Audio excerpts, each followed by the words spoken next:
O capítulo 5 é o capítulo triunfante. É o capítulo que fala sobre as bênçãos da justificação. É o capítulo que fala sobre a exultação daquele que foi reconciliado com Deus por meio de Jesus Cristo. É o capítulo da certeza, das consequências de ser justificado por Deus. Mas antes de chegar nas bênçãos da justificação, o apóstolo Paulo tratou primeiro sobre a necessidade universal da justificação. E depois ele tratou sobre o que é justificação pela fé.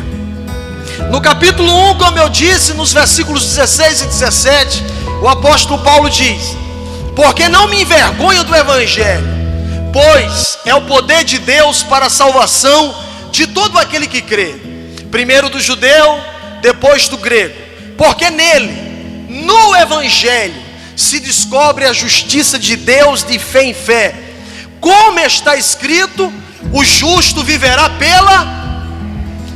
Esse é o tema da carta, é o evangelho, é a justiça de Deus revelada no evangelho, é a justiça de um Deus santo e justo, imputada ao pecador pela fé somente em Jesus Cristo. Mas no versículo 18, o apóstolo Paulo, como eu falei, vai falar sobre a necessidade da justificação. E quando chega no versículo 18, ele diz: pois a ira de Deus se manifesta do céu sobre toda a impiedade e injustiça dos homens. Olha o que é que o apóstolo Paulo diz: porque do céu se manifesta a ira de Deus. O que é a ira de Deus? É a reação natural da santidade de Deus contra o pecado. O Deus da Bíblia, o Pai de nosso Senhor e Salvador Jesus Cristo, é um Deus santo, é um Deus justo, e Ele não tolera o pecado, Ele não concorda com o pecado. E o apóstolo Paulo já diz que a ira de Deus está sobre toda a impiedade e injustiça dos homens, que detém a verdade e injustiça. Capítulo 1, versículos 19: porquanto o que de Deus se pode conhecer, nele se manifesta, porque Deus lhe manifestou. Versículo 20: porque as suas coisas invisíveis, desde a criação do mundo, como a sua divindade e o seu poder, se entendem e claramente se veem pelas coisas que foram e estão criadas, para que eles, a humanidade, fiquem indesculpáveis. A criação está aí. Se o evangelho, se a lei não chegou em todos os lugares do planeta, mas o sol chegou, mas a lua chegou, mas as estrelas chegaram, mas a natureza chegou. E essa natureza que está aí fora, sendo devastada todos os dias pela ação descontrolada do ser humano, ela testifica. A Bíblia diz que os céus manifestam a glória de Deus, e o firmamento anuncia as obras das suas mãos. A natureza clama todos os dias. Existe um Deus superior que fez tudo, que criou tudo. E embora a maior parte da humanidade, tendo essa revelação natural de Deus, não deu crédito, não glorificou a Deus, não buscou a Deus. E Paulo vai tratar sobre a depravação dos gentios, dos não judeus. E aqui está a maior parcela da humanidade, porque os judeus representam uma pequena parcela da humanidade. Mas Paulo começa a tratar sobre a maior parcela.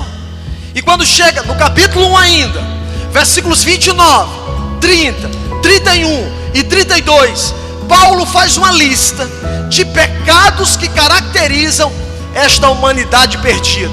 E ele diz: sendo cheios de toda iniquidade, prostituição, malícia, avareza, maldade, cheios de toda inveja, homicídio, contenda, engano, malignidade, sendo murmuradores, detratores, aborrecedores de Deus, injuriadores, soberbos, presunçosos, inventores de males, desobedientes aos pais e às mães, os quais, sabendo o juízo de Deus, que são dignos de morte, os que tais coisas praticam, não somente as fazem, mas aprova aos que fazem. Se você não caiu em todos esses pecados, mas um deles caracteriza a sua vida, Paulo está fazendo uma lista não exaustiva, mas está dizendo, é isto aqui que caracteriza essa humanidade. A maior parte do judeu, a maior parte da humanidade, os não judeus, os gentios, estão nessa condição, estão em inimizade contra Deus, estão em rebeldia contra Deus. Não sou eu que estou dizendo isso, são as escrituras que dizem. Quando a Bíblia fala do homem não justificado, a Bíblia diz que ele é alvo da ira de Deus, ele é filho da ira de Deus. A humanidade está em constante rebeldia. Mas alguém pode me questionar aqui nessa noite, mas a maioria da humanidade não é religiosa? Sim, eu concordo plenamente com você. Mas a religião tem um Deus fabricado pelo pecador. É um Deus que o pecador projetou. É um Deus com D minúsculo. É um Deus que o pecador manda nele. É um Deus que o pecador dá ordens a ele. Mas o Deus da Bíblia não. Ele não é projetado por mente humana. Ele não é projetado por religião. Ele não é fruto da reforma protestante. Ele não é fruto da igreja evangélica. Ele não nasceu no laboratório das Assembleias de Deus. Esse Deus é o Deus que criou o mundo e tudo que nele há, sendo o Senhor dos céus e da terra. Esse é o Deus da Bíblia. É este Deus, não o Deus da religião, mas é este Deus que a humanidade luta contra. Sabe por quê? Porque esse Deus aqui, ele só tem comunhão com quem tem características específicas do seu caráter. E a humanidade todos os dias se afasta a passos largos desse Deus. No Brasil, 60 mil homicídios por ano. Se eu for falar em Santa Rita aqui, acredito que Santa Rita é uma das cidades que estejam concorrendo aí entre as cidades mais violentas do país. É assim ou não é? E Paulo falou em tudo isso há 2000 anos atrás.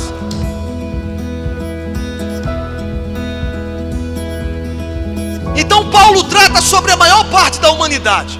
Está assim. Mas sobrou uma pequena parcela. Quem são eles? Os judeus, que receberam a lei, que foram escolhidos por Deus, que receberam a aliança, que receberam as promessas. Será que os judeus são a exceção nesse planeta? Capítulo 2, versículos 11 e 12, Paulo diz: porque para Deus não existe acepção de pessoas. Espera aí, Paulo joga acepção de pessoas num texto que trata sobre o juízo? Porque nós costumamos falar sobre a acepção de pessoas com relação à salvação. Com relação à salvação, não existe acepção de pessoas. E é verdade. Mas com relação ao juízo também, não existe acepção de pessoas. Sabe o que é que Paulo está dizendo? Judeus, Deus não vai dar tapinha nas costas de vocês. Deus não vai quebrar galho para vocês. Deus não vai fazer vista grossa para o pecado de vocês. Aí Paulo diz: os que sem lei pecaram, gentios, ele já tratou, sem lei também perecerão. Mas os que sob a lei, judeus, pecaram, pela lei serão julgados. Mas Paulo não fica por aí. Paulo instiga os judeus. Paulo olha para os judeus assim escrevendo e diz, versículo 17: eis que tu, que tem, capítulo 2, versículo 17, para quem está acompanhando: eis que tu, que tem por sobrenome judeu, que repousa na lei, que te glorias em Deus. Você, judeu, que sabes a sua vontade, que aprova as coisas excelentes, sendo instruído por lei, e confias que és guia dos cegos, luz dos que estão em trevas. Você, que confia que é instruidor de nécios, mestre de criança, que tens a forma da ciência e a verdade da lei. Aí Paulo agora olha para ele e diz: eu vou mostrar a hipocrisia de vocês agora, mesmo com todos os privilégios que Deus deu a vocês. Aí Paulo olha assim e diz: tu, judeu, que ensinas a outro, não te ensinas a ti mesmo? Tu que pregas que não deve furtar, furtas? Tu que dizes que não deve adulterar, adulteras? Você, judeu, que acha-se o melhor, que acha-se o bambambam, você que abomina os ídolos, comete sacrilégio, você que se gloria na lei, desonra Deus pela transgressão da lei, porque está escrito: o nome de Deus, versículo 24, é blasfemado entre os gentios por causa de vocês. O que é que Paulo está dizendo? Essa pequena parcela da humanidade também está numa mesma condição. Receberam a lei, mas falharam, pecaram, não obedeceram, estão numa mesma condição que toda a parcela. Aí, irmãos, me desculpe o que eu vou dizer agora para vocês aqui, mas tem gente que diz assim: os judeus, é porque os judeus, Paulo disse que eles estavam entesourando, era ira para o dia da ira. Tesouro é dinheiro, né? Assim coloca muito dinheiro no tesouro. Mas Paulo disse que os judeus desobedientes estavam guardando, era ira que vai cair sobre eles. Não tem negócio com judeu não. Deus não faz acepção de pessoas. Mas minha mãe é católica, meu pai é evangélico. Não, Deus não faz acepção de pessoas. Seu pai é, sua mãe é, mas Deus não quebra galho para ninguém. Capítulo 3, versículo 9, ele diz ainda: pois que nós somos mais excelentes, nós os judeus? De modo nenhum, porque antes já tratamos que tanto judeus como gentios estão todos aonde? Debaixo do pecado. Aí Paulo diz: não há um justo, não há um sequer, não há quem entenda, não há quem busque a Deus, não existe. Todos se extraviaram e juntamente se fizeram inúteis. Não há quem faça o bem, não há um só. A sua garganta é um sepulcro aberto, as suas línguas tratam enganosamente, peçonha de áspide estão debaixo dos seus lábios, cuja boca fala coisas perversas. Os seus pés são ligeiros para derramar sangue. Em seus caminhos há miséria e destruição. Não conheceram o caminho da paz. Não há temor de Deus diante dos seus olhos. Versículo 23. Porque todos pecaram e destituídos estão da glória de Deus. Acabou a conversa. Não escapa ninguém. Não existe uma exceção nesse planeta. Não existe uma exceção.